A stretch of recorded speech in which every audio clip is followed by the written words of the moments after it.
ha ha!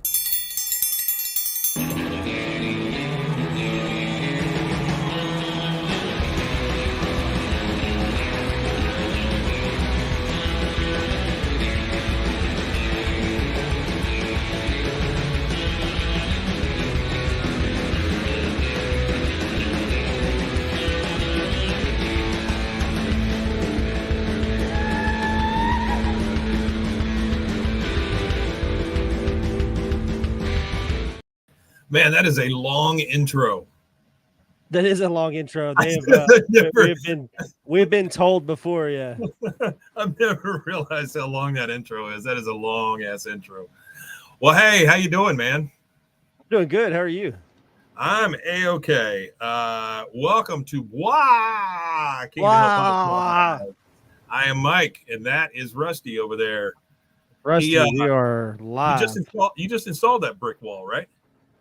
Yeah, it's new. I just got through grouting it out. Yeah, grouting stuff. Grouting ain't easy, as they say. All right, man. Today is Friday. I know it because I looked at a calendar, and we're going to try something here. We're going to share this screen, and we're going to go through this. Trying something. All right. No, let's try something. All right. So here's what we're going to do. We're going to do why was Peggy Hill from King of the Hill in Lubbock, Texas? Yeah, that's what I've always kind of wondered myself, because she's always talks about Montana, but then she's in Lubbock and then Arlen. You know, it's like the transition. We're talking about the talking about the shoes. We're gonna get there. We're gonna get there. So Lubbock, it says Lubbock is far from the sexiest town in Texas. When talking about Texas, the conversation usually leads to Dallas, Houston, Austin, San Antonio. Frequently in the mix is El Paso, Corpus Christi. Now, it says it even seems like Amarillo gets more publicity than Lubbock, even though Lubbock is the 10th largest city in Texas, while Amarillo comes in at number 16. All of this is probably why we have a chip on our shoulder and perk up our ears when we get a mention on TV. So this is from an actual radio station in Lubbock, that FMX. FMX 94.5, The Jam. Black and Rusty in the morning. Yeah, man. Okay, so I think we know a little bit about this. I mean, we're in Waco, Texas, right? And we get probably as much publicity as Lubbock does. If not, we might get a little more depending on what event is happening at the time. Well, that's true. World in news event is happening. I remember being in the Grand Canyon, and everybody checks their phones, and they were like, "Oh, my dad was at a motorcycle shootout. Oh, my uncle was near the place where the motorcycle shooting was." That was the last big thing. Yeah, it's not necessarily a good thing when they mention us, but they talk about the cities in here: Dallas, Fort Worth, and Dallas. And honestly, anybody outside of Texas needs to understand Dallas and Fort Worth is the same freaking city. It's like Waco, Belmead, Waco, Hewitt, whatever. It's really kind of. I don't know. It is the same, but they have two different identities though. They do have two different identities in the sense that Fort Worth is like the only major city in the United States with a population of 1 million plus that is red. It's the only red major city in the really. Oh, see, I didn't know. Huh. Yeah. It's pretty conservative. I always enjoyed Fort Worth because of the stockyards and all that kind of stuff. You know, you go down there. That's the only thing at Fort Worth is the stockyards that I remember ever doing. I remember when downtown Fort Worth was just nothing, and then it was just the stockyards. It was like the only thing to do. Well, they have those cool like brick streets down there, and they've got a bunch of. I remember the last time I was there, they had like some really great. Like taverns and stuff and restaurants. I mean, it was a really nice place. Yeah. And then you go down to the stockyards, and man, you can get the best steak you've ever had down there. There's a lot. Food. Yeah, there's a lot going on at the stockyards, and again, live music. So I mean, that's really it's a decent place to be. Now, Houston, I will stay out of because I am not a fan. It seems like I like their food. It's a good food city. Oh, yeah. Well, it's international. You know, I mean, it's an international city because all the ports and all that stuff. But amazing Southeast Asian food, too, because there's a large Southeast Asian population there. But they have some really, really good Vietnamese places. Yeah. Houston just always seemed to me like it's 10 degrees hotter everywhere there than it is anywhere else in Texas. Yeah, especially in the dog days of summer. But it seems that we're at the end of the dog days. Yeah, it's Boy, feeling really good outside. Knock on some freaking wood, man, because I am happy for that to happen. Man, that breeze outside was really nice a while ago. It was like a cool breeze. Yeah, it's not bad at all outside. Honestly, we went out. We're planning for a big punk show in October, and Sheridan and I went out and looked at a venue for it, and it's kind of cool. It's it's like a storage, those storage buildings with the big overhead doors. Yeah, it's like 4 of them right in a row with no walls, and so it's long and skinny. But it would be super cool for a punk show. So I'm looking forward to that. That'll be a lot of fun. Yeah, that sounds pretty cool. I'll have to check that out. Yeah, I'll send you an invite. You know that. Yeah. And then we've got Austin, which, Austin is a weird city. It's probably the most liberal city we have, but at the same time, it's one of the most tech savvy cities we have, which is, those two things don't always go together. Plus the Austin I knew when I was a teenager, it has really changed. And the Austin I knew as a teenager has completely changed too. It's not even the same place. I remember Rainy Street was just houses, and now it's massive. These massive like concrete sky rises. Yeah, it's the Dell came in there, and then they built Mopac, and that place just started to shrink.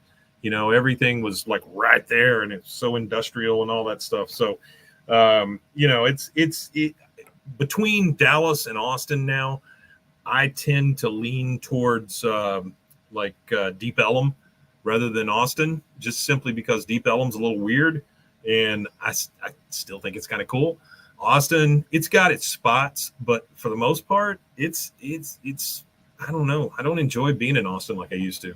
It actually has 2 of the top 10 places in the United States to eat at right now. One of them is actually in a gas station, which I don't understand how it's considered one of the top 10 places to eat in the United States. But it's you talking about the place that has like 3 Michelin stars or whatever?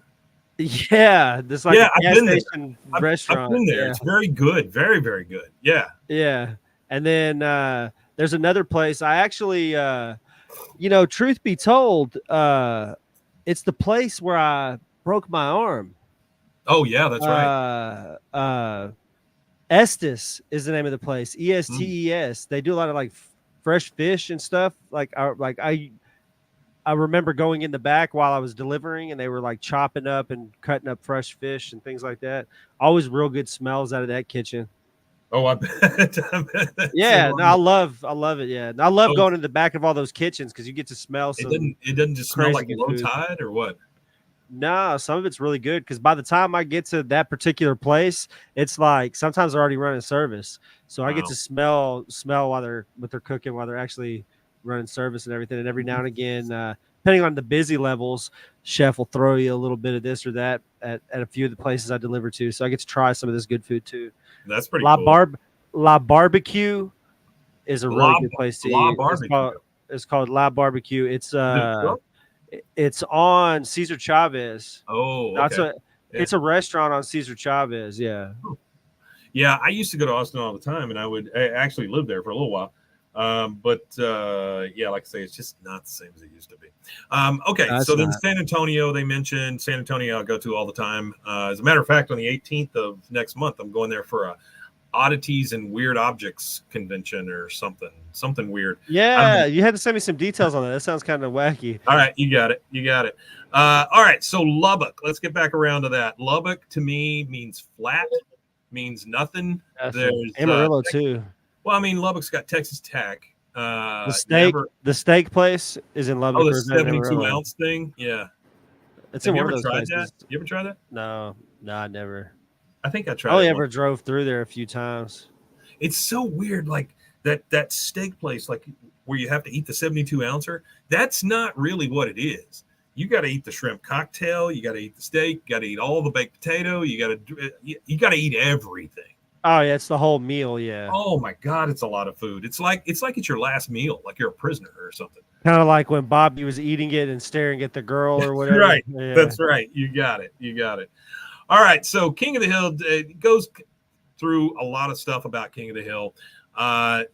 What it gets down to is the fact that she has gigantic feet, and there is really for some reason. Yeah, I was going to say for some reason the only place to get very large shoes is Lubbock, or she's trying to do it on the down low and doesn't want anybody to know, so she has to drive I think it's to both. Lubbock to do Honestly, I think it's both. I mean, she got some big ass feet, and because all very big women's shoes are men's shoes. Yeah, for the most part. Yeah. Lubbock's very big shoes, fashions for the large-footed lady, or the small-footed man. That's right. That's the medium-footed man. Yeah. Peggy had a problem with shoe size, and that one foot was a size 16, while the other was a 16 and a half. I can speak to that. My mother has the same problem. She has to buy 2 sets of shoes. But she has size 16 feet? No. She doesn't have size 16, but she has to buy 2 different sizes. Yeah, she has to buy 2 different sizes because she's in a wheelchair, and on one of the legs she's got a brace, and so it won't fit around the foot or whatever. But anyway, just trying to bring the show down. Peggy had a problem with shoe size. One was 16, one was 16 and a half. Lubbock was the only place she could get those shoes. Later on, it says in season 11, Peggy was horrified to find out that the store had gone out of business, was now a bakery for dogs. I do not remember that. I don't remember there being a bakery for dogs in season 11. Do you? Nah, not in season 11. I don't remember much from those later seasons. Yeah. I was much older and not paying as much attention to the show. So one thing that does happen is this is the writer of the article says they couldn't find a clip of season 1, episode 3, but found this excellent clip about Peggy's feet in general. All right, what's so funny? If it's that Tweety bird made of X's, I've already seen it. Hank, welcome to Peggy'sFeet.com. Yikes. Wait a minute. Is that a pornographic website? It's not a pornographic website. It's a fetish website. And those are Peggy's feet. Well, those aren't. Now, You've got feet. You got feet. what the fuck is that? Ping pong paddle. Peggy's been the bad, bad girl. Oh, gross. Oh yeah. Ugh. Oh yeah. Oh my God. Whoa. Yeah. So good. What? And then we go into how we can appreciate Lubbock. I'm not sure that we can, but it says in Lubbock, we literally dance to the beat of our own tunes. The music in Lubbock is incredible. I do not know. They are right about music. Yeah, they are right about music. I've heard Lubbock is, that's one thing, because everybody goes up there and plays shows. Like if you look at anybody that's like going through Texas, the only places to go in the Panhandle to keep an audience in the Panhandle is Lubbock and Amarillo. So like artists that are just Texas artists that travel around, you can't like that. People will drive all the way from like Midland and Odessa and stuff like that to go into Amarillo and Lubbock on the weekends to go listen to music and stuff. So it's like all the oil guys go out there and all the ranchers go out there. So you can't like, that's a huge demographic of people. It's in a more spread out area, but it's a real big demographic. It is just so flat. It's so flat. But it says, whether you love country or death metal, there's a show going on somewhere down the street from you. So obviously, Lubbock is a big music town. Cost of living is cheap. I can imagine that. When you live in the dirt, it gets pretty cheap. It says the photos featured in this article were taken from an income-based apartment in downtown Lubbock. Well, that's actually a pretty nice view you got right there. It looks a lot like Waco, honestly, when you look at it that way. Yeah. Boy, that's we got to think Buddy Holly is from Lubbock. Oh, is so he? You got to think, Buddy Holly was from Lubbock, and you got to think Buddy Holly being from Lubbock, and Lubbock, even though it's like an old, it's an old Western town kind of thing to it, like it has that music atmosphere because of Buddy Holly. So like anybody, I guess, that's doing music in Lubbock and still able to have a thriving music scene is because he originated there and did that thing. Because there's a lot. I'm scrolling through a list of like actual like venues for music. And man, they have more than we have here. They have probably like 15 venues. 1, 2, 3, 4, 5, 6, 7, 8, 9, 10, 11, 12, 13, 14, 15, 16, 17, 18, 19, 20 venues. They have 20 venues for music. Holy crap. That's a lot. That is a lot. Yeah, and then, I will say sorry, I didn't mean to interrupt you. I No, typed you're in fine, go Lubbock ahead. live music to get an idea of what's playing. Yeah. You've got Ronnie and the Redwoods tomorrow. Then you got barbecue lunch with live music and free beer at a bar. You got Bless the Fall, which is death metal music. You got the 806 band. You got somebody named Riley. You got the Aaron Ball band, Giovanni and the Hired Guns, and that's all within like a weekend. So there is a crap ton of music. Never would have guessed, but yeah, I guess there is. There is a crap ton of music. And honestly, if she's talking about income-based stuff, this view that you're getting here, you really are not getting it for that kind of price, I guess. She says that it's pretty darn cheap as far as that goes. Just tonight alone, Mike, there's 5 shows in that town. Like 5 separate music shows. That's awesome. Fantastic. I mean, that's really not bad at all. We need that here. I wish we had like more options for music. Well, and that's why we're trying to put some shows together. I mean, it's been a while since punk shows have been a thing. I remember all the punk shows, and the best for me personally was like around the mid 2000s at the Pavilion. Well, I remember just even before COVID, we had some good punk shows, and they were at this little record station or little record store down the street. They were very good little shows, and I know that because I went and filmed them all. But now, I mean, I don't know where you perform that kind of stuff, because you really do need a place where kids can kind of go nuts a little bit. Yeah, for sure, absolutely, and it's in a controlled environment for sure. All right, so you can get anywhere in town within 15 minutes. That's definitely, that's kind of like us, though. I mean, you can do the same thing here. Pretty much. Yeah, you go from one side of Waco to the other in a good 15 minutes. And they are right. There's no toll roads. I mean, we don't have that here either, which is great. But I would imagine that the heat there is way crazier than it is here. Yes and no, I guess. They have like higher chances of like fires and stuff because it's like open prairie, and open prairies are meant to burn. They burn and they grow back, and that's how they keep prairies keep themselves naturally healthy. There's some like in the natural process is the burn is a part of it, as long as it's not man-made, obviously. But they have winters and we don't, so they do get snow. And they get cold winters, and we don't. So honestly, I mean, if anybody's looking into Lubbock, this is not a bad article here because it goes into how friendly the people are, which I'm assuming they are. And then there's a ton of bars, and it just kind of goes over all the bars and stuff. I mean, and most of those bars have music like they're music venues as well as bars. Yeah. And some even have stand-up comedy venues. That's one thing we need here, as well as a full-time comedy venue. That would be really nice if we had something like that. All right. Well, that's the reason Peggy was in Lubbock. That's it. Big feet. For her foot. She needs big feet for big. She needs big shoes for big feet. Skis. Big skis. For her feet. That lady got skis. All right, man. You want to tell them where they can find us? Yeah, you can find us at bwaaakoth.com. And you can also find us at BWAAAKOTH and all social medias. You can find us on TikTok as well at BWAAA. That's going to be 3 A's KOTH. And you can email us at BWAAAKOTH@gmail.com.